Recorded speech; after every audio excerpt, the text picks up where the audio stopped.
إن الحمد لله نحمده ونستعينه ونستغفره ونعوذ بالله من شرور أنفسنا ومن سيئات أعمالنا من يهده الله فلا مضل له ومن يضلله فلا هادي له وأشهد أن لا إله إلا الله وحده لا شريك له وأشهد أن محمدًا عبده ورسوله اللهم صل على محمد وعلى آل محمد كما صليت على إبراهيم وعلى آل إبراهيم إنك حميد مجيد اللهم بارك على محمد وعلى آل محمد كما باركت على إبراهيم وعلى آل إبراهيم إنك حميد مجيد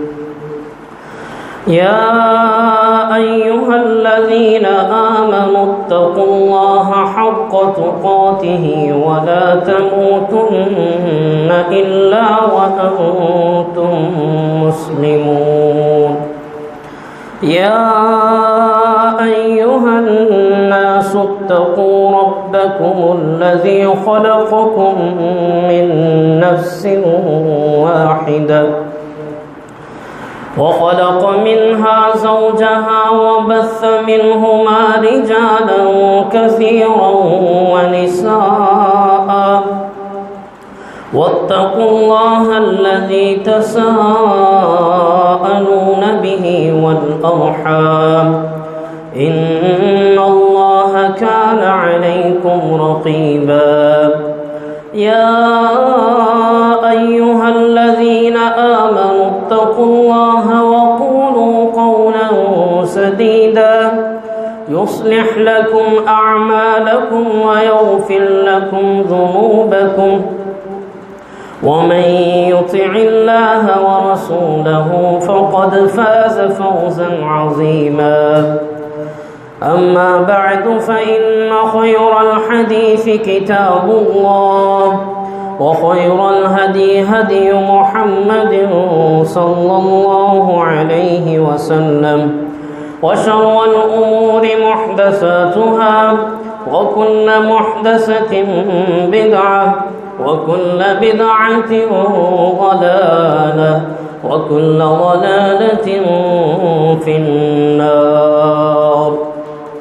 قال الله سبحانه وتعالى في الكلام المجيد والفرقان الحميد أعوذ بالله من الشيطان الرجيم محمد رسول الله والذين معه أشداء على الكفار رحماء بينهم تراهم ركعا سجدا يبتغون فضلا من الله ورضوانا سيماهم في وجوههم من أثر السجود رب اشرح لي صدري ويسر لي أمري واحلل عقدة من لساني يفقه قولي رب زدني علما رب زدني علما رب زدني فهما صدق الله العظيم ہر قسم کی حمد و ثنا، تعریفات، تسبیحات اللہ مالک الملک کے لیے، جو رب تعالیٰ پوری کائنات کا پالنہار، خالق، مالک، رازق ہے۔ درود و سلام ہو امام الانبیاء، امام کائنات جناب محمد الرسول اللہ صلی اللہ علیہ وسلم کی ذات اقدس پر، اور بے شمار لا تعداد رحمت نازل فرمائے اللہ رب العالمین، صحابہ اکرام رضوان اللہ علیہم اجمعین پر۔ محترم بھائیو،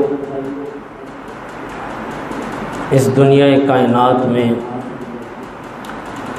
اللہ رب العالمین نے سب سے افضل ترین جن لوگوں کو بنایا ہے وہ انبیاء علیہ السلام ہیں، انعام یافتہ لوگ، جنہیں کہا گیا ہے صراط الذین انعمت علیہم، جن کے رستے پہ ہم چلنے کی دعا کرتے ہیں، اے اللہ ہمیں ان لوگوں کے رستے پر چلا جن پر تیرا انعام ہوا۔ ان انعام یافتہ لوگوں میں سب سے پہلے نمبر پر انبیاء علیہ السلام ہی آتے ہیں، کیونکہ ایک اور مقام پر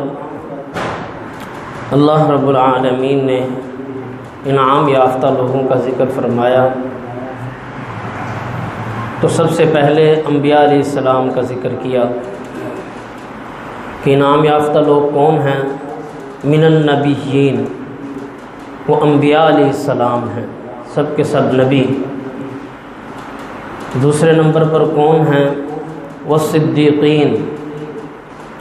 وہ سچ بولنے والے صدیق ہیں، جیسے ابو بکر صدیق رضی اللہ عنہ۔ پھر اس کے بعد وہ شہداء، اس کے بعد اللہ کی راہ میں جہاد کرنے والے اور شہید ہو جانے والے، اللہ کے لیے اپنی جانوں کو قربان کرنے والے، والصالحین، اور اس کے بعد وہ لوگ جو نیک اعمال کرنے والے ہیں، متقی ہیں، پرہیزگار ہیں۔ تو جو نبی ہے اس کے اندر تو صداقت والی صفت بھی پائی جاتی ہے، صدیقین والی بھی،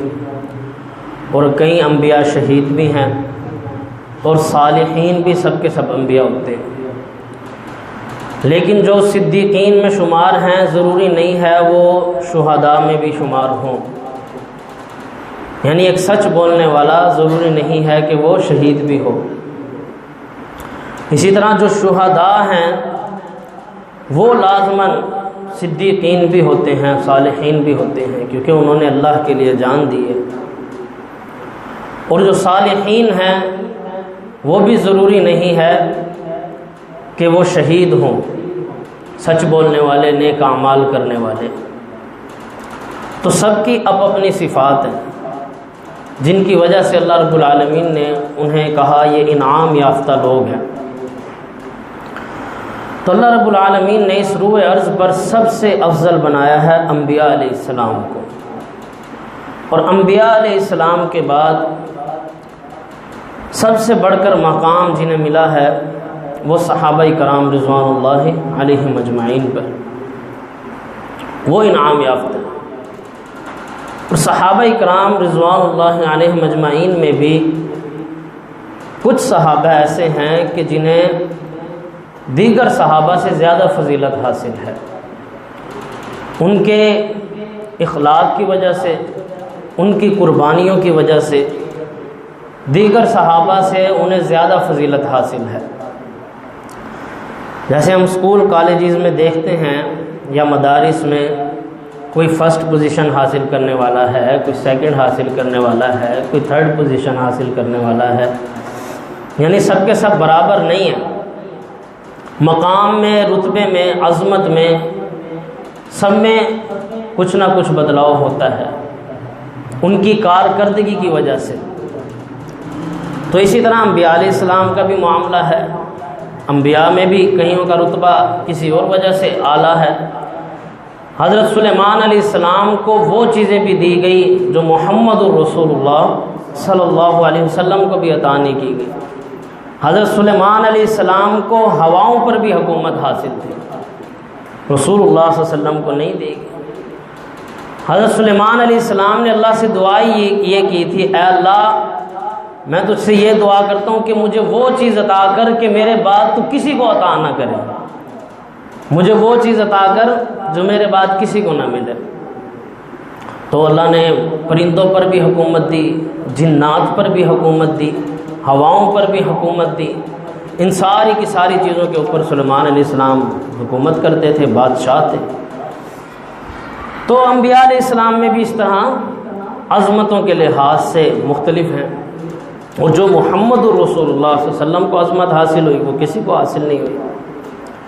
اسی طرح صحابہ کرام رضوان اللہ علیہ مجمعین کا جو معاملہ ہے وہ معاملہ آ جاتا ہے قربانیوں کی بیس پر،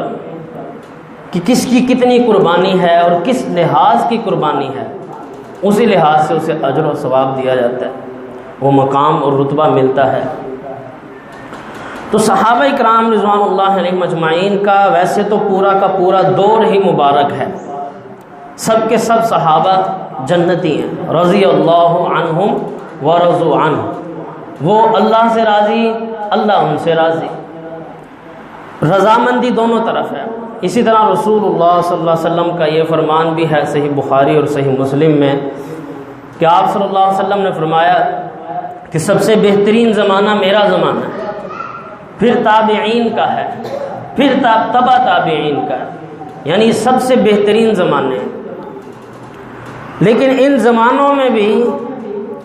کچھ شخصیات ایسی ہیں کہ کئیوں کو زیادہ مقام ملا ہے، کئیوں کو تھوڑا ملا ہے، ان کی قربانی کی بنا پر۔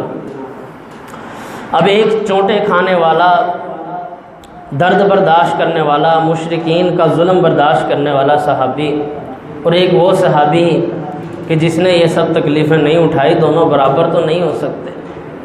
دونوں کا مقام الگ الگ ہے۔ تو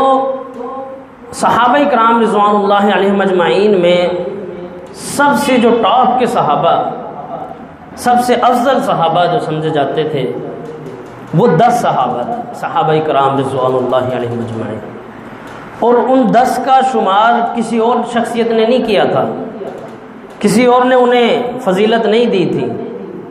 بلکہ خود رسول اللہ صلی اللہ علیہ وسلم نے بتلا دیا تھا کہ یہ 10 باقی سب پر سبقت حاصل کرنے والے ہیں، یعنی ان کی قربانیاں ایسی ہیں، انہوں نے وہ کردار ادا کیا ہے کہ باقی سب پر ان کو فضیلت حاصل ہے۔ اور یہ خوش نصیب صحابہ تھے کہ جس وجہ سے ان کی بڑی خوش نصیبی ہے، ان کی خوش نصیبی یہ تھی کہ رسول اللہ صلی اللہ علیہ وسلم نے انہیں اپنی زندگی میں ہی جنت کی بشارت دے دی تھی۔ ان کے زندہ ہوتے ہوئے، زمین پہ چلتے پھرتے ہوئے رسول اللہ صلی اللہ علیہ وسلم نے کیا فرمایا کہ یہ جنتی ہیں۔ یہ بہت بڑی ان کے لیے بشارت تھی کہ اور کسی کو نہیں کہا کہ یہ جنتی ہے، لیکن ان کو خاص طور پہ جنہیں ایک مجلس میں کہا گیا،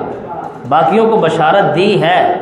تنہا، ایسے حضرت بلال رضی اللہ عنہ کے بارے میں کہہ دیا یا کسی اور کے بارے میں کہہ دیا کہ تو جنتی ہے، یا جیسے بلال رضی اللہ عنہ کے بارے میں کہا کہ چلتے زمین پر ہیں قدموں کی آہٹ جنت میں سنائی دیتی ہے، ایسے کسی موقع پر کسی کو خوشخبری سنا دی۔ لیکن یہ جو خاص 10 صحابہ ہیں، انہیں ایک ہی مجلس میں رسول اللہ صلی اللہ علیہ وسلم نے نام لے لے کر فرمایا کہ تم سب کے سب جنتی ہو، صحابہ کرام رضوان اللہ علیہ مجمعین کی محفل میں۔ اور وہ حدیث کیا ہے؟ وہ حدیث سن لیجئے، ان عبد الرحمن ابن عوف رضی اللہ عنہ، عبد الرحمن بن عوف رضی اللہ عنہ اس حدیث کے راوی ہیں، ان النبی صلی اللہ علیہ وسلم قال، کہتے ہیں کہ رسول اللہ صلی اللہ علیہ وسلم نے فرمایا، فرمایا ابو بکر فی الجنہ، ابو بکر جنتی ہے۔ سب سے پہلے آپ صلی اللہ علیہ وسلم نے یہ الفاظ کہے، مجلس میں صحابہ کرام رضوان اللہ علیہ مجمعین کی موجودگی میں فرمایا ابو بکر فی الجنہ، ابو بکر جنتی ہے، وعمر فی الجنہ، عمر بن خطاب رضی اللہ عنہ بھی جنتی ہیں، وعثمان فی الجنہ، اور حضرت عثمان غنی رضی اللہ عنہ بھی جنتی ہیں، وعلی فی الجنہ، اور علی المرتضی رضی اللہ عنہ بھی جنتی ہیں، وطلحہ فی الجنہ، اور طلحہ بن عبید اللہ رضی اللہ عنہ بھی جنتی ہیں۔ اور اس کے بعد فرمایا وزبیر فی الجنہ، حضرت زبیر رضی اللہ عنہ بھی جنتی ہیں، وعبد الرحمن بن عوف فی الجنہ، اور عبد الرحمن بن عوف رضی اللہ عنہ بھی جنتی ہیں۔ اور فرمایا وسعد بن ابی وقاص فی الجنہ، اور سعد بن ابی وقاص رضی اللہ عنہ یہ بھی جنتی ہیں، وسعید بن زید فی الجنہ، سعید بن زید رضی اللہ عنہ بھی جنتی ہیں، وابو عبیدہ بن جراح فی الجنہ، ابو عبیدہ ابن جراح وہی رضی اللہ عنہ، ابو عبیدہ ابن جراح امیر الامہ، امت کے امین، یہ بھی جنتی ہیں۔ ان سب کے بارے میں رسول اللہ صلی اللہ علیہ وسلم نے فرمایا کہ یہ سب کے سب جنتی ہیں۔ تو انہیں یہ فضیلت حاصل ہے کہ ان سب صحابہ کو ایک ہی مجلس میں نام لے لے کر رسول اللہ صلی اللہ علیہ وسلم نے کیا فرمایا کہ یہ سب کے سب جنتی ہیں، انہیں یہ بشارت حاصل ہے۔ اور انہی صحابہ کو کہا جاتا ہے عشرہ مبشرہ، 10 صحابہ جنہیں جنت کی بشارت دی گئی ایک ہی مجلس میں۔ تو آج ہمارا موضوع بھی یہی ہے، عشرہ مبشرہ جو صحابہ ہیں ان کے حوالے سے رضوان اللہ علیہم اجمعین۔ اب جو پہلے 4 صحابہ ہیں، صحابہ اکرام رضوان اللہ علیہم اجمعین، جو خلفائے راشدین ہیں، ابو بکر صدیق رضی اللہ عنہ، عمر بن خطاب رضی اللہ عنہ،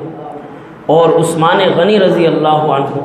اور علی المرتضی رضی اللہ عنہ، یہ جو 4 خلفائے راشدین ہیں،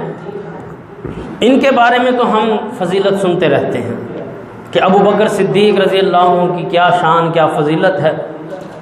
کہ انہوں نے سب سے پہلے اسلام کو قبول کیا،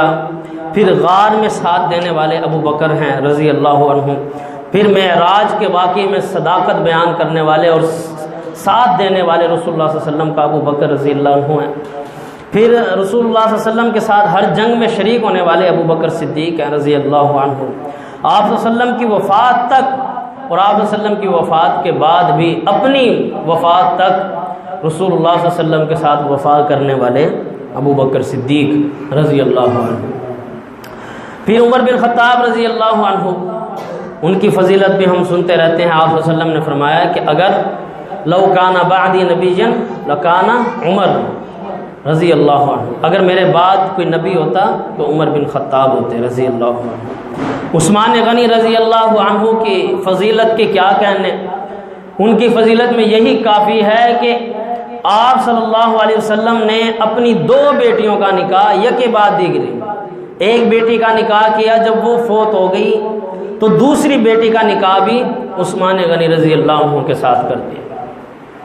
تو رسول اللہ صلی اللہ علیہ وسلم کے اس صحابی کو یہی بہت بڑی فضیلت حاصل ہے کہ ان کے نکاح میں آپ صلی اللہ علیہ وسلم کی 2 بیٹیاں۔ پھر علی المرتضی رضی اللہ عنہ، ان کے کیا فضیلت کے کہنے کہ یہ بچپن سے ہی رسول اللہ صلی اللہ علیہ وسلم کے ساتھ رہے ہیں،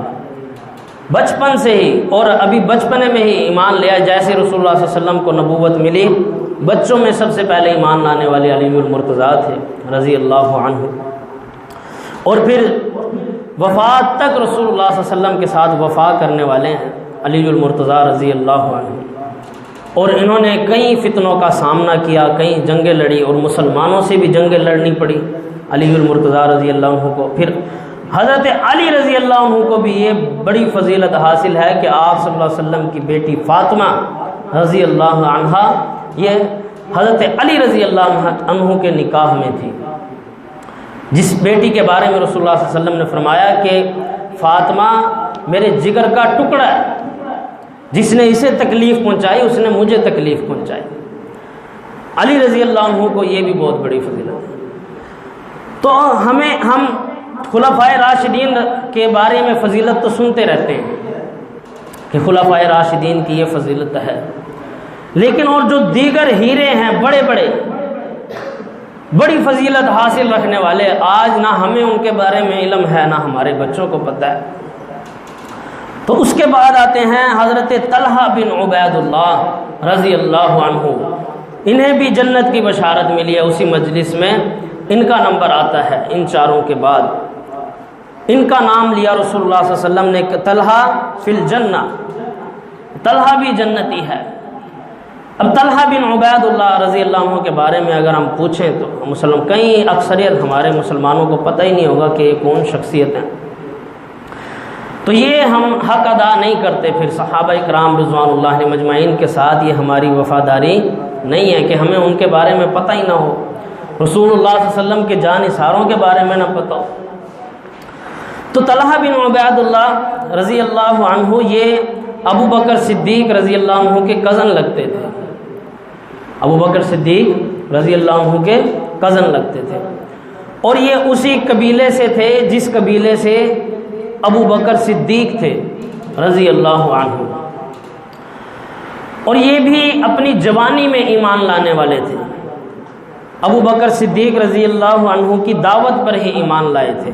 اور یہ شروع کے صحابہ میں ہی شمار ہوتے ہیں، جو شروعات میں ایمان لانے والے صحابہ تھے ان میں طلحہ بن عبید اللہ رضی اللہ عنہ کا بھی شمار ہوتا ہے، اور ان کی دین اسلام کے لیے بڑی قربانیاں ہیں۔ ابو بکر صدیق رضی اللہ عنہ بھی بنو تیم سے تھے، اور طلحہ بن عبید اللہ رضی اللہ عنہ بھی بنو تیم سے تھے۔ پھر طلحہ بن عبید اللہ رضی اللہ عنہ یہ بھی تاجر تھے، کاروباری بزنس مین تھے، انہوں نے بچپن سے ہی دیکھا تھا لوگوں کو کاروبار کرتے ہوئے کہ لوگ کاروبار کیسے کرتے ہیں، کیسے مال لینے جاتے ہیں اور کیسے لا کر بیچتے ہیں۔ بچپن سے ہی ان کا شوق تھا کہ میں کاروبار کروں، بزنس کروں، تو بچپن سے ہی دیکھتے رہتے تھے۔ اب ایک مرتبہ ایسا ہوا کہ یہ اسی طرح کاروبار کے لیے گئے بصرہ، لوگوں کے ساتھ تجارت کرنے کے لیے۔ اب جب بصرہ میں پہنچے، 18 سال ان کی عمر تھی جب رسول اللہ صلی اللہ علیہ وسلم پر وحی نازل ہوئی، اس وقت ان کی عمر تھی 18 سال۔ اب 18 سال کی عمر میں دیکھیں کتنا شوق اور جذبہ۔ 18 سال کی عمر میں بصرہ گئے ہیں بزنس کے لیے، کاروبار کے لیے۔ وہاں جانے کے بعد ان کے ساتھ ایک واقعہ پیش آتا ہے، وہ بڑا ایمان افروز واقعہ۔ بصرہ گئے، ابھی ایمان نہیں لائے، ابھی انہیں یہ بھی نہیں پتا کہ کوئی مکہ میں محمد نامی شخص صلی اللہ علیہ وسلم اس نے نبوت کا دعویٰ کیا ہے۔ اب بصرہ آئے ہوئے ہیں، وہاں ایک راہب اعلان کرتا ہے اور پوچھتا ہے تم میں سے مکہ سے کون آیا؟ تو طلحہ بن عبید اللہ رضی اللہ عنہ اپنا ہاتھ کھڑا کرتے ہیں کہ میں مکہ سے آیا ہوں۔ پھر وہ راہب کہتا ہے کہ کیا تم میں کوئی احمد نامی شخص، سورہ صف میں رسول اللہ صلی اللہ علیہ وسلم کا نام احمد بھی آیا ہے، تو آپ صلی اللہ علیہ وسلم کا ایک نام احمد بھی تھا۔ تو وہ کہتا ہے کیا تم میں کوئی احمد نامی شخص ابھرا ہے جس نے نبوت کا دعویٰ کیا ہو، جس نے کہا ہو کہ میں اللہ کا نبی ہوں؟ کیونکہ ہماری کتابوں کے مطابق اسی مہینے میں اس کا ظہور ہونے والا ہے، یعنی جو ہماری کتابیں کہتی ہیں اس کے مطابق اسی مہینے میں اس نبی کا ظہور ہوگا۔ تو طلحہ بن عبید اللہ رضی اللہ عنہ کہتے ہیں میں نے وہیں سب کچھ اپنا چھوڑا، اپنے ساتھیوں کو بھی چھوڑا، اور میں مکہ واپس گیا، بصرہ سے مکہ گیا۔ وہاں جانے کے بعد میں نے لوگوں سے معلوم کیا کہ یہاں کوئی نیا معاملہ ہوا ہے، کوئی نئی بات پیش آئی ہو، نیا حادثہ۔ تو لوگوں نے مجھے بتایا کہ ہاں وہ جو محمد بن عبداللہ ہیں رضی اللہ عنہ، انہوں نے نبوت کا دعویٰ کیا ہے اور انہوں نے کہا میں اللہ کا رسول ہوں، مجھ پر اللہ کی وحی آتی ہے۔ تو اس کی تصدیق کے لیے پھر وہ گئے ابو بکر صدیق رضی اللہ عنہ کے پاس، ظاہر ہے وہ کزن بھی تھے، دوست بھی تھے۔ ابو بکر صدیق رضی اللہ عنہ کے پاس گئے طلحہ بن عبید اللہ رضی اللہ عنہ، اور جا کر کہا کہ کیا واقعتاً محمد بن عبداللہ نے رضی اللہ عنہ نے نبوت کا اعلان کیا ہے؟ ابو بکر صدیق رضی اللہ عنہ نے کہا ہاں ایسا ہی ہے۔ ابو بکر صدیق رضی اللہ عنہ تو ایمان بھی لا چکے تھے، شروعات میں ایمان لانے والے۔ پھر ابو بکر صدیق رضی اللہ عنہ نے کہا اور وہ بڑی خیر پر ہے، اور یہ دین بڑا خیر خواہ ہے، دین اسلام، اور یہی حق ہے، یہی سچ ہے، میں تمہیں بھی دعوت دیتا ہوں کہ اسلام کو قبول کر لو۔ اب 18 سال کا جوان ہے، کاروباری ہے، کوئی سوال نہیں کیا طلحہ بن عبید اللہ رضی اللہ عنہ، ایسا کیوں ویسا کیوں، کوئی اختلاف نہیں۔ جیسے ہی دعوت ملی سنتے ہی فوراً رسول اللہ صلی اللہ علیہ وسلم کے اوپر ایمان لے آئے، کلمہ پڑھ کے مسلمان ہو گئے۔ اب یہ اپنی جوانی میں اچھے سے اچھے کپڑے پہننے والے، اچھی سے اچھی خوشبو لگانے والے، ظاہر سی بات ہے ان کا کاروبار بھی بہت اچھا تھا، اس لیے اچھے کپڑے پہنتے، اچھی خوشبو لگاتے، امیر خاندان سے ان کا تعلق تھا۔ اور ان کی والدہ جو تھی ان کی تو نیت تھی کہ جس قبیلے کے یہ ہیں میں اس قبیلے کا ان کو سردار بناؤں گی، میرے بیٹے میں وہ کوالٹیز ہیں کہ میں اس کو سردار بنا سکتی ہوں اور یہ سردار بن سکتا ہے۔ تو ایمان لے آئے۔ ایمان لانے کے بعد اب جو والدہ تھی اس کے تو ظاہر ہے اس کے خوابوں پہ پانی پھر گیا، وہ چاہتی تھی کہ یہ ہمارے ہی عقیدے پہ رہے گا، ہمارے نظریے پہ چلے گا، لیکن اب طلحہ بن عبید اللہ رضی اللہ عنہ نے مخالفت کی۔ انہوں نے کہا میں تو محمد رسول اللہ صلی اللہ علیہ وسلم کا ہی ساتھ دوں گا۔ اب والدہ نے بڑا سمجھایا، پہلے پیار سے سمجھایا، بہت سمجھانے کے بعد طلحہ بن عبید اللہ رضی اللہ عنہ نے کہا والدہ باقی سب باتیں قبول ہیں لیکن میں کلمہ نہیں چھوڑ سکتا، میں رسول اللہ صلی اللہ علیہ وسلم کا جو کلمہ پڑھا ہے میں اس کو نہیں چھوڑ سکتا۔ اب والدہ نے کیا کیا، اس کے بعد ظلم شروع کر دیا۔ ان پر ظلم کرنے والی ان کی اپنی والدہ تھی جنہوں نے ظلم کیا۔ وہ خود ایک صحابی بیان کرتے ہیں جس کے راوی یہ ہیں مسعود بن خراش رضی اللہ عنہ۔ وہ کہتے ہیں ایک مرتبہ میں نے دیکھا کہ بھیڑ لگی ہوئی تھی اور پیچھے سے ایک بڑھیا چلی آ رہی ہے، آگے بھیڑ لگی ہوئی ہے اور آگے دو لوگوں کو آپس میں باندھا ہوا ہے، یعنی پیٹھ آپس میں ان دونوں کی ملی ہوئی تھی اور ان کو باندھا جا رہا ہے اور انہیں مارا جا رہا ہے، ڈنڈوں کے ساتھ یا جو چیز بھی ہاتھ میں آ رہی ہے اس سے پیٹا جا رہا ہے۔ تو کہتے ہیں میں نے دیکھا کہ وہ طلحہ بن عبید اللہ رضی اللہ عنہ تھے اور ابو بکر صدیق تھے رضی اللہ عنہ، ان دونوں کے اوپر ظلم کیا جا رہا تھا۔ اور جو پیچھے وہ بڑھیا آ رہی تھی وہ طلحہ بن عبید اللہ کی اپنی والدہ تھی، ان کی ماں تھی جو چاہتی تھی کہ یہ اس دین کو چھوڑ دے، لیکن طلحہ بن عبید اللہ رضی اللہ عنہ نے کہا میں باقی سب کچھ تو چھوڑ دوں گا، اب میں اس کلمے سے باز نہیں آنے والا، ایمان سے پیچھے نہیں ہٹ سکتا، اب میں ایمان لا چکا ہوں۔ اس کے بعد ایک اور شخص تھا جو ان کے اوپر ظلم کرنے والا تھا مکہ میں ہی، یعنی کہ صرف جو غرباء صحابہ تھے انہی پر ظلم نہیں ہوتا تھا بلکہ ہر صحابی پر اس کی جو ایک زندگی تھی اس کے لحاظ سے ظلم کیا جاتا تھا۔ جیسے آج بھی کوئی صحیح عقیدے پہ آ جائے تو اس کو کہتے ہیں تو وہابی ہو گیا ہے، اور پھر گھر والے اس کو اکثر گھر سے بھی نکال دیتے ہیں، اور وہ کہتا کیا ہے کہ میں صرف یہ کہتا ہوں کہ اللہ پر ایمان لاؤ اور محمد رسول اللہ صلی اللہ علیہ وسلم کو اپنا امام بناؤ، باقی بابوں کو وہی فضیلت دو جو ان کی ہے۔ تو وہ جب وہابی ہو جائے یا یہ کہے کہ محمد رسول اللہ صلی اللہ علیہ وسلم ہی سب کے امام ہیں،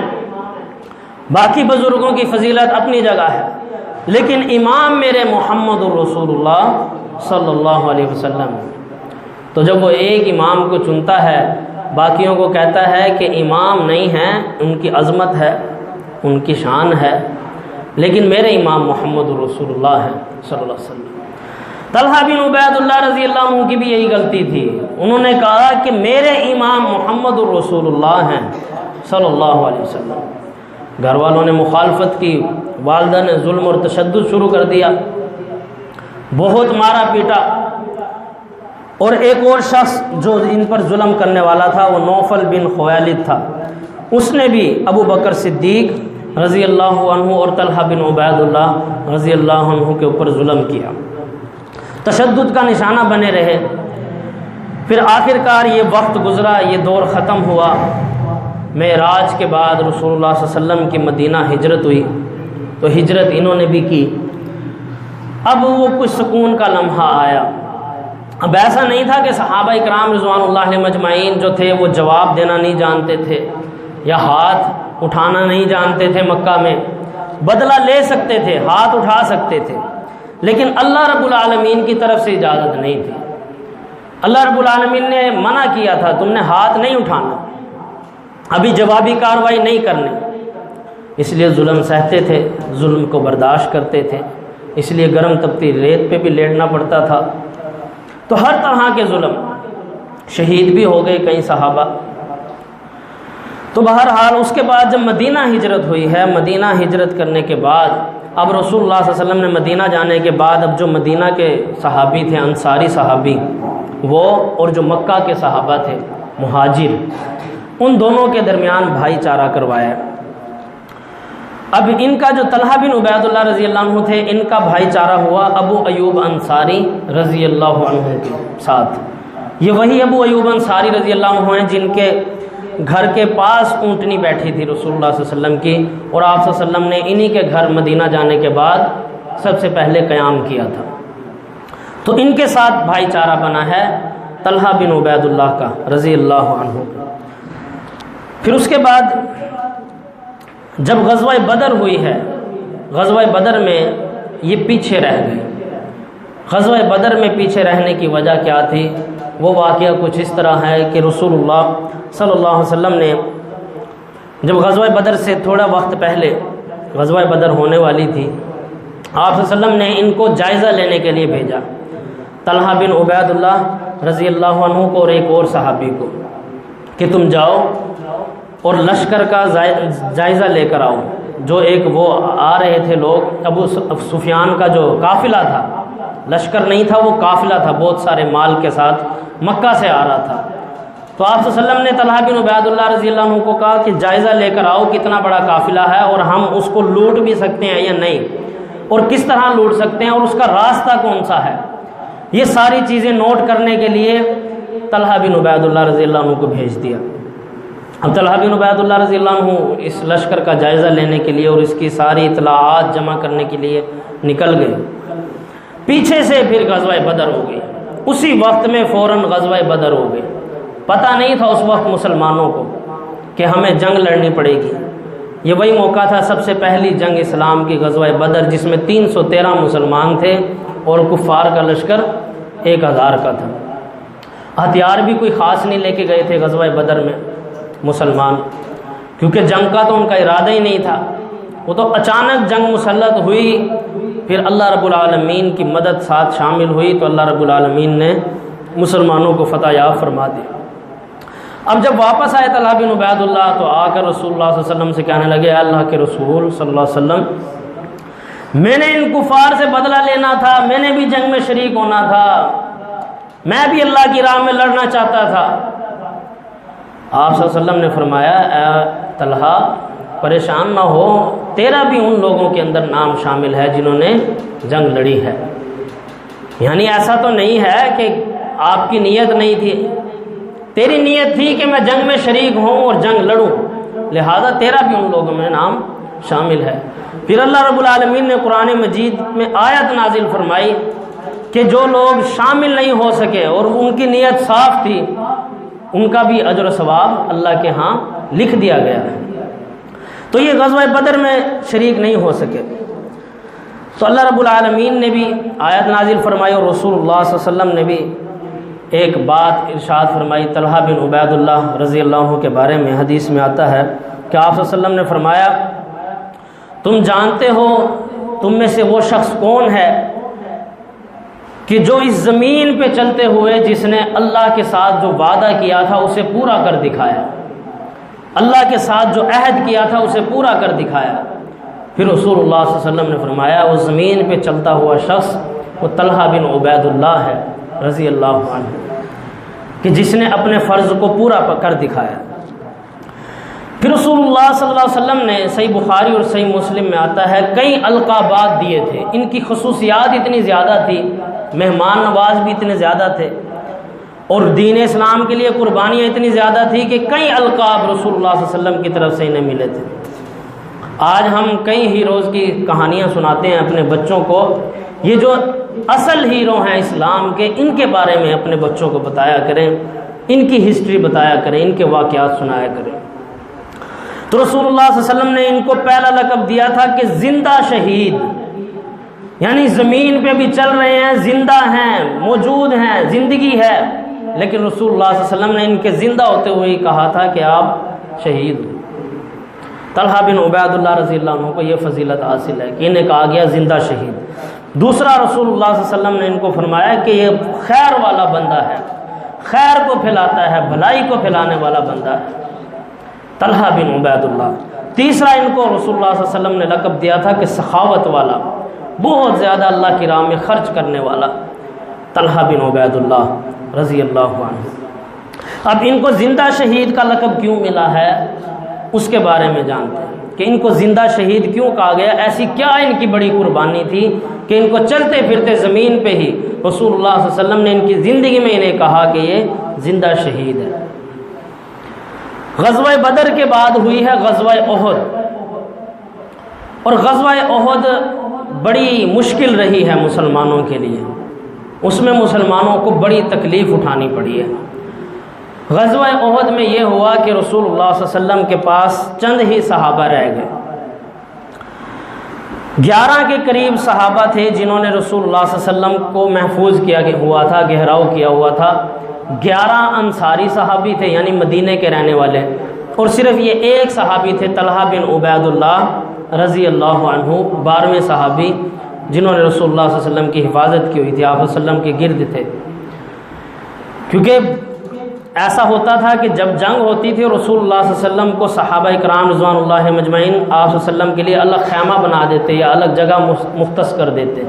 کہ آپ صلی اللہ علیہ وسلم یہاں رہیں گے، اور پھر اس کی سیکیورٹی کرتے۔ تو باقی ابو بکر صدیق، عمر بن خطاب، سب کے سب صحابہ رضوان اللہ مجمعین جنگ لڑ رہے ہیں ارد گرد، اور کئی صحابہ پیچھے بھی ہٹ گئے تھے، لیکن یہ صحابی تھے جو رسول اللہ صلی اللہ علیہ وسلم کی حفاظت کے لیے کھڑے۔ اب آپ صلی اللہ علیہ وسلم کی طرف مشرکین کے تیر آ رہے ہیں، رسول اللہ صلی اللہ علیہ وسلم مشکل میں ہیں، تنگی میں ہیں، اور یہ غزوہ احد تھا جس میں رسول اللہ صلی اللہ علیہ وسلم کو بہت تکلیف بھی پہنچی۔ یہی غزوہ احد تھا جس میں رسول اللہ صلی اللہ علیہ وسلم کی شہادت بھی مشہور ہوئی کہ آپ صلی اللہ علیہ وسلم اس دنیا سے فانی سے چلے گئے، خون اتنا بہا۔ اب رسول اللہ صلی اللہ علیہ وسلم کے اوپر تیر آ رہے ہیں، اب آپ صلی اللہ علیہ وسلم نے فرمایا کون ہے جو میری یہاں حفاظت کرے، سیکیورٹی کرے، کل جنت میں وہ میرا ہمسایہ ہوگا۔ تو طلحہ بن عبید اللہ رضی اللہ عنہ نے ہاتھ کھڑا کیا، اللہ کے رسول صلی اللہ علیہ وسلم میں۔ آپ صلی اللہ علیہ وسلم نے فرمایا نہیں طلحہ ابھی تو نہیں۔ ایک انصاری صحابی آئے، انہوں نے رسول اللہ صلی اللہ علیہ وسلم کی حفاظت کرنا چاہی، اور حفاظت کرتے کرتے شہید ہو گئے۔ پھر دوسرے انصاری آئے، دوسری بار جب آپ صلی اللہ علیہ وسلم نے آواز لگائی، پھر طلحہ بن عبید اللہ رضی اللہ عنہ نے ہاتھ کھڑا کر دیا، تو آپ صلی اللہ علیہ وسلم نے فرمایا نہیں ابھی نہیں۔ دوسرے انصاری صحابی آئے، وہ بھی حفاظت کرتے کرتے اللہ کی راہ میں شہید ہو گئے۔ اس طرح کرتے کرتے 11 انصاری صحابی اللہ کی راہ میں شہید ہو گئے۔ پھر طلحہ بن عبید اللہ رضی اللہ عنہ آئے رسول اللہ صلی اللہ علیہ وسلم کی حفاظت کے لیے، اور آپ صلی اللہ علیہ وسلم کو بالکل ایسے محفوظ کر لیا، اور جو تیر آ رہے تھے اور جو وار ہو رہے تھے رسول اللہ صلی اللہ علیہ وسلم پر، آپ صلی اللہ علیہ وسلم کی جگہ اپنے جسم کو پیش کر دیا، خود آگے کھڑے ہو گئے۔ اب یہ قد میں بھی لمبے تھے، صحت مند بھی تھے، خوبصورت جوان تھے، اور اپنے اوپر اپنے جسم پہ تیروں کو برداشت کرنے لگے۔ تیر جو آ رہے تھے پہلے تو یہ لڑتے رہے، ایک ہاتھ میں ڈھال تھی، ایک ہاتھ میں تلوار تھی، لڑتے رہے، اپنی حفاظت کرتے رہے، لیکن جب بس سے باہر ہوا کام، تیر زیادہ آنے لگے تو اپنے ہاتھ سے تیروں کو روکنے لگے، اپنے ہاتھ کو آگے کرتے اور ان کے ہاتھ پہ تیر لگنا شروع ہو گئے، اور پھر ان کے ہاتھ پر آ کر ایک تیر لگا جس سے زیادہ زخم ہو گیا، خون بھی زیادہ بہا طلحہ بن عبید اللہ کا رضی اللہ عنہ کا، تو وہ پورا کا پورا ہاتھ طلحہ بن عبید اللہ رضی اللہ عنہ کا شل ہو گیا، پورا کا پورا ہاتھ۔ اور وہ پھر ایسے ہی رہا۔ کئی صحابہ کرام رضوان اللہ مجمعین بتاتے ہیں کہ ہم نے طلحہ بن عبید اللہ رضی اللہ عنہ کا وہ ہاتھ دیکھا ہے جو رسول اللہ صلی اللہ علیہ وسلم کی حفاظت میں شل ہو گیا تھا، تو اپنے ہاتھوں سے تیروں کو برداشت کرتے کرتے آخر رسول اللہ صلی اللہ علیہ وسلم کی حفاظت کرنے میں کامیاب ہو گئے۔ تو اسی لیے رسول اللہ صلی اللہ علیہ وسلم نے پھر فرمایا کہ طلحہ بن عبید اللہ رضی اللہ عنہ وہ ہے جو زندہ شہید ہے۔ یہ وہ غزوہ احد کا موقع تھا کہ جب رسول اللہ صلی اللہ علیہ وسلم نے جو کھول پہنا ہوا تھا وہ آپ صلی اللہ علیہ وسلم کے اس کے ٹکڑے لوہے کے آپ صلی اللہ علیہ وسلم کے چہرے کے اندر چلے گئے تھے، اور ایک صحابی نے اپنے دانتوں سے پکڑ کر ان لوہے کے ٹکڑوں کو باہر کھینچا تھا۔ تو وہ تکلیف دہ مرحلہ، تو جب یہ جنگ ختم ہونے لگی تو رسول اللہ صلی اللہ علیہ وسلم نے سب سے پہلے یہی کہا کہ جاؤ طلحہ بن عبید اللہ کو دیکھو رضی اللہ عنہ کو کہ وہ کیسے ہیں، ان کو کیا ہوا۔ تو یہ بھی زمین پہ گرے ہوئے تھے، ان کو بھی بہت سارے 70 کے قریب طلحہ بن عبید اللہ رضی اللہ عنہ کو زخم لگے ہوئے تھے۔ تو یہ قربانیاں ہیں طلحہ بن عبید اللہ کی رضی اللہ عنہ کی، یہ اسلام کے ہیرو ہیں جن کے بارے میں آج ہم تذکرہ نہیں کرتے، جن کے بارے میں جانتے نہیں ہیں۔ آج ہمیں بالی ووڈ ہالی ووڈ کے ایکٹرز کا پتہ ہے، لیکن ہمیں رسول اللہ صلی اللہ علیہ وسلم کے جان نثاروں کا علم نہیں ہے، ہمیں دین اسلام کے جو ہیرو ہیں ان کا نہیں پتہ، ان کی کیا قربانیاں ہیں۔ کسی نے کسی کو آئیڈیل بنا لیا ہے کہ میری باڈی ایسی ہو، میرے کپڑے فلاں ہیرو جیسے ہوں، میں نے اپنے بچوں کو فلاں بنانا ہے، ڈاکٹر بنانا ہے، انجینئر بنانا ہے۔ یہ طبقات تو دور دور تک نہیں آتے کہ اسلام کا ہیرو بنانا ہے۔ ہم نے اپنے بچے کو جنگ کے لیے بھیجنا ہے، مجاہد بنانا ہے، شہید ہوگا میرا بچہ اللہ کی راہ میں۔ وہ لوگوں کے اندر سے ایمان ختم ہو چکا ہے۔ اللہ کی قسم ہم نے ان لوگوں کو بھی دیکھا ہے جنہوں نے اپنے بچوں کے شہید ہونے پہ، اپنی آنکھوں سے ہم نے دیکھا، اپنے بچوں کے شہید ہونے پر مٹھائیاں تقسیم کی ہیں، مٹھائیاں تقسیم کی ہیں کہ میرا بچہ اللہ کی راہ میں جنگ لڑتے لڑتے اللہ کو پیارا ہو گیا، اور شہید سے بڑا رتبہ کیا ہوگا کہ میرا بچہ اللہ کی راہ میں شہید ہوا ہے۔ آج بچوں کو کوئی راشن لینے نہیں بھیجتے، کچھ ہو نہ جائے۔ یہ کہاں سے مسلمان یہ پیدا ہو گئے ہیں؟ اتنے کمزور، اتنے بزدل۔ عمر بن خطاب رضی اللہ عنہ کے دور میں آپ کو پتہ ہے ایک شخص جا رہا اور وہ سر جھکا کے چل رہا تھا، ایسے بالکل لٹکا کے جیسے کوئی کمزور ہو، مجبور ہو، لاچار ہو۔ عمر بن خطاب رضی اللہ عنہ نے وہ پیچھے سے اس کے ایک تھپڑ لگایا اور اسے کہا تجھے کیا بیماری ہے، سر اٹھا کے چل، مسلمان ہے تو، سر اٹھا کے چل۔ مسلمانوں کی وہ جرت نظر نہیں آتی، وہ بہادری نظر نہیں آتی، اپنے ہی مسلمانوں کے اوپر بہادریاں دکھا رہے ہوتے ہیں، اپنے ہی مسلمان بھائیوں کے اوپر ساری چلاکیاں ہو رہی ہوتی ہیں۔ جبکہ جو میں نے خطبہ جمعہ کے شروع میں آیت تلاوت کی ہے اس میں اللہ رب العالمین فرماتے ہیں محمد الرسول اللہ صلی اللہ علیہ وسلم کہ محمد صلی اللہ علیہ وسلم جو ہیں والذین معہ اشداء علی الکفار رحماء بینہم، آپ صلی اللہ علیہ وسلم کے جو ساتھی ہیں، آپ کے جو صحابہ ہیں، اشداء علی الکفار، یہ کفار کے اوپر بڑے ہی سخت ہیں، رحماء بینہم، آپس میں بڑے ہی رحم دل ہیں۔ یہ صفت تھی صحابہ کرام رضوان اللہ مجمعین کی۔ تو یہ طلحہ بن عبید اللہ رضی اللہ عنہ کو جو زندہ شہید کا لقب ملا ہے یہ اس وجہ سے ملا۔ تو غزوہ احد میں 70 سے زیادہ انہیں زخم آئے۔ اس کے بعد حدیث میں آتا ہے غزوہ احد کے بارے میں ہی رسول اللہ صلی اللہ علیہ وسلم نے فرمایا کہ غزوہ احد کے موقع پر ایک سیدھی طرف میرے جبرائیل علیہ السلام تھے جو میری حفاظت کر رہے تھے، اور میری الٹی سائڈ پر بائیں جانب طلحہ بن عبید اللہ تھے رضی اللہ عنہ جو میری حفاظت کر رہے تھے۔ میرے بھائیوں وہ بھی انسان تھے، ان کا بھی گھر بار تھا، ان کے بھی بیوی بچے تھے، اور طلحہ بن عبید اللہ یہ جوانی کے دن ہیں، ان کی امنگوں کے دن ہیں، پیسہ کما رہے تھے، کاروبار تھا، معیشت تھی، جوانی تھی، اور قد بھی اچھا خاصا تھا، اچھے سے اچھے کپڑے پہنتے تھے، اچھی سے اچھی خوشبو لگاتے تھے، لیکن دین اسلام کے لیے انہوں نے پرائرٹی کس چیز کو دی ہے؟ دین اسلام کو سب سے اول نمبر پر اسلام کو رکھا ہے، دین کو رکھا ہے۔ آج ہماری زندگیوں میں دور دور تک اسلام نظر نہیں آتا، دین نظر نہیں آتا۔ سب سے پہلے یہ دیکھا کرو کہ میرے اسلام پر، میرے دین پر اثر تو نہیں پڑ رہا، اس کے بعد فیصلے ہوتے ہیں۔ آج لوگ یہ دیکھتے ہیں مجھے فائدہ یا مجھے نقصان کہاں ہے، یہ خود غرضیاں، یہ اسلام میں نہیں ہے۔ دین اسلام تو سب سے پہلے اپنے ایمان کی فکر کرو، اس چیز کی ڈیمانڈ کرتا ہے۔ تو رسول اللہ صلی اللہ علیہ وسلم نے فرمایا غزوہ احد کے دن میرے دائیں جانب جبرائیل علیہ السلام تھے، فرشتوں کے سردار، اور میری بائیں جانب طلحہ بن عبید اللہ تھے رضی اللہ عنہ۔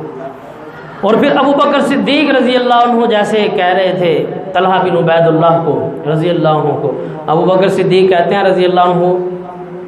کہ غزوہ احد تو ساری کی ساری ہے ہی طلحہ بن عبید اللہ کی، غزوہ احد تو طلحہ لے گیا، یعنی یہ بازی لے گیا ہم سب میں، اس نے ایسی حفاظت کی ہے رسول اللہ صلی اللہ علیہ وسلم کی کہ ہم نہیں کر سکے وہ کام جو طلحہ کر گیا۔ تو صحابہ کرام رضوان اللہ علیہم اجمعین کی یہ قربانیاں تھیں۔ پھر رسول اللہ صلی اللہ علیہ وسلم نے فرمایا طلحہ رضی اللہ عنہ کے بارے میں، آپ صلی اللہ علیہ وسلم نے فرمایا طلحہ اور زبیر، کیونکہ زبیر رضی اللہ عنہ اور طلحہ رضی اللہ عنہ یہ اکٹھے رہا کرتے تھے، ہر وقت آپس میں ان کی دوستی تھی، اور عموماً احادیث میں جب ذکر آتا ہے تو طلحہ رضی اللہ عنہ اور زبیر رضی اللہ عنہ کا اکٹھے ذکر آتا ہے۔ تو رسول اللہ صلی اللہ علیہ وسلم نے فرمایا کہ طلحہ اور زبیر رضی اللہ عنہما دونوں جنت میں میرے پڑوسی ہیں، میرے ہمسائے ہیں، میرے ساتھ رہنے والے ہیں جنت میں بھی۔ تو یہ طلحہ رضی اللہ عنہ، اور ان کو سخاوت کا لقب کیوں ملا، میں آخری بات کر کے اپنی بات مکمل کرتا ہوں کہ ان کے پاس ایک مرتبہ 7 لاکھ درہم آئے یمن سے۔ اب ان کو کچھ نہ کچھ ورک کرنا تھا لوگوں کے لیے، ان پیسوں سے 7 لاکھ درہم آئے رکھے ہیں گھر کے اندر، اور یہ دیکھ دیکھ کے پریشان ہو رہے ہیں کہ میں ان کا کیا کروں۔ بیوی نے دیکھا کہ بہت زیادہ پریشان ہے طلحہ بن عبید اللہ رضی اللہ عنہ، کہا کیوں اتنا پریشان ہو رہے ہو؟ طلحہ بن عبید اللہ رضی اللہ عنہ کہنے لگے جب تک یہ میرے گھر میں پڑے رہیں گے مجھے یہی ڈر لگا رہے گا اللہ حساب نہ لے لے اس کا۔ میرے رب نے مجھ سے پوچھ لیا کہ کیا کیا ان رقم کا، اور کہاں سے آئی، کہاں خرچ کی، اور مجھ سے کہیں غلط جگہ خرچ ہوگی، میں کیا حساب دوں گا اللہ کو، میں کیا حساب دوں گا رب کو۔ یہ صحابہ کرام رضوان اللہ مجمعین کا مزاج تھا مال کے بارے میں۔ آج ہم کہتے ہیں بس آنا چاہیے، آنا چاہیے مال، کہیں سے بھی آ رہا ہے بس آنے دو۔ آخرت کی فکر یا حساب دینے کی فکر، جو سوال ہونا ہے مال کہاں سے کمایا، کہاں خرچ کیا، اس کی فکر نہیں ہے۔ مال آنا چاہیے، حرام کے راستے سے آئے، حلال کے راستے سے آئے، جھوٹ بول کے آئے یا حرام خوری کر کے آئے، بس مال آنا چاہیے۔ ایسے ایسے لوگوں سے ہم ملتے ہیں، وہ کہتے ہیں اب حالات اتنے خراب ہے کیا کریں، چوریاں نہ کریں تو کیا کریں، ڈکیتیاں نہ کریں تو کیا کریں۔ یعنی انہوں نے حالات کو دلیل بنایا ہوا ہے، اور صحابہ کا مزاج بالکل الٹ، اپنے کاروبار کو چھوڑا، گھر بار کو چھوڑا، اپنے سب کے سب بیوی بچوں کو چھوڑ کے آئے ہوئے ہیں، اور اپنی جو ایک بندے کے پاس کل ملا کے جو چیز ہوتی ہے اس کا جسم ہوتا ہے، خوبصورت جسم ہے، قد بھی لمبا ہے، مال پہلے ہی چھوڑ دیا، شہر پہلے ہی چھوڑ دیا، اور اس جسم میں بھی اپنے ایک ہاتھ کو شل کروا چکے ہیں جو ساری زندگی اب کام نہیں کرے گا، اس پہ تیر کھا چکے ہیں۔ اور مال کے بارے میں تو یہ ہے کہ اب 7 لاکھ درہم گھر میں آئے پڑے ہیں، بیوی کو کہتے ہیں کہ میں پریشان ہوں، اگر اللہ نے مجھ سے حساب لے لیا ان پیسوں کے بارے میں کیا کروں گا۔ پھر بیوی نے مشورہ دیا انہوں نے کہا کہ آپ پریشان نہ ہوں، آپ ایسا کریں جو غریب یتیم مسکین لوگ ہیں اس کی تھیلیاں بنائیں، ان سب کے سب لوگوں میں تقسیم کر دیں۔ بیویاں بھی ایسے مزاج کی وفا کرنے والی، آج کی بیویاں تو کہتی ہیں کہ بس لے کر آؤ،